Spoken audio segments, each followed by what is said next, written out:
Welcome to The Explainer. If you loved Morgan Housel's The Psychology of Money, you're going to want to stick around for this. Today, we're diving into his brilliant follow-up, The Art of Spending Money, and breaking down its core philosophy. All right, let's just get right to it. There's one big question at the heart of all of this, right? It's a question we've all asked ourselves, and thankfully, this book tackles it head-on. So can money buy happiness? Well, according to Housel, the answer is yes. But, and this is a huge but, it's way more complicated than you think. The path to that happiness, it's not about bigger paychecks or having more stuff. It's about getting a handle on the messy, complicated, and sometimes just plain weird psychology that drives our financial decisions. So check this out. Hauser tells this incredible story from back when he was a valet. He overhears a guy who had just dropped $21,000 on an armchair. And this quote from the guy, it just perfectly captures the whole dilemma. Are we spending money on things that actually bring us joy, or are we just doing what we think we're supposed to do?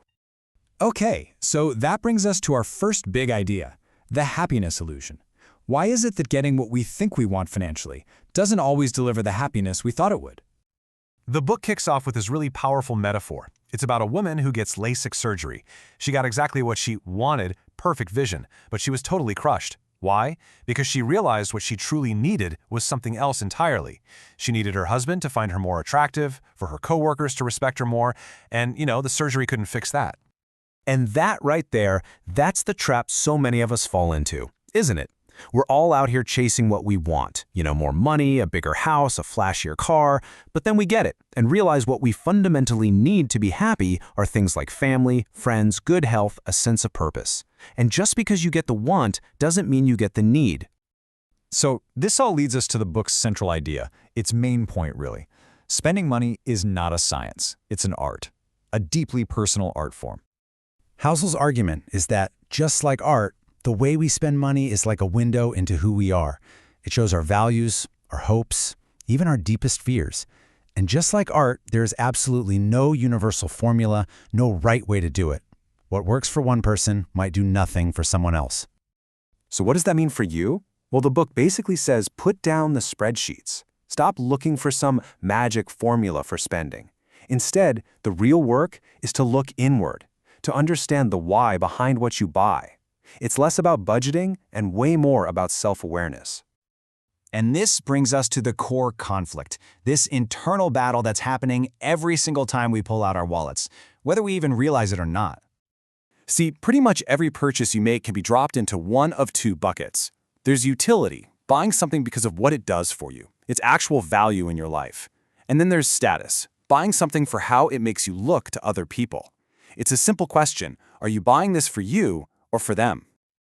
Now, to be fair, the book doesn't just dismiss status spending. There's a real argument for it. I mean, think about it. For someone who grew up with nothing, a fancy car isn't just a car, right?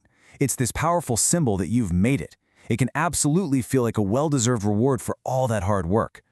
But here's the other side of that coin, and it's a really core message in the book. The most valuable thing you can have, financially speaking, is not needing to impress anyone. The ultimate freedom comes when you just release yourself from needing that validation from others. That's true wealth, being totally immune to social pressure.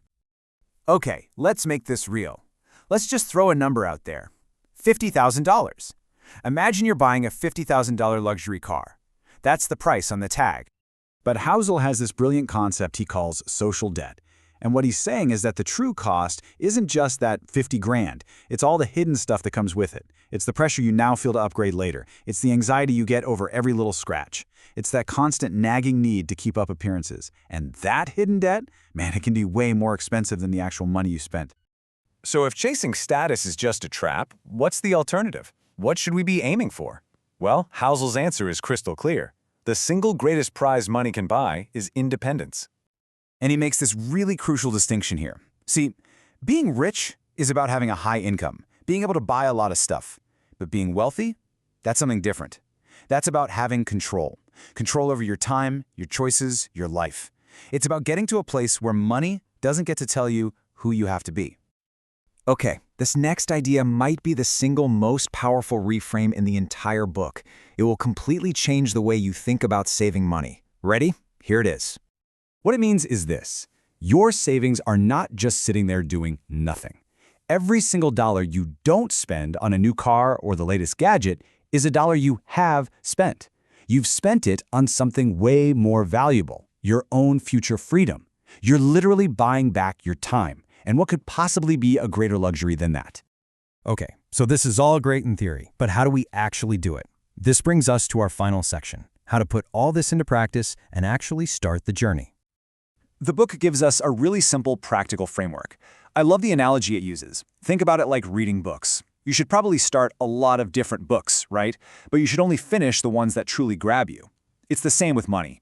Experiment widely. Try spending on lots of different things. Then, figure out what actually, genuinely brings you joy, and then be ruthless. Cut everything else out. So we'll leave you with one final and kind of provocative challenge from the book. Real wisdom in spending isn't found in the stuff you buy.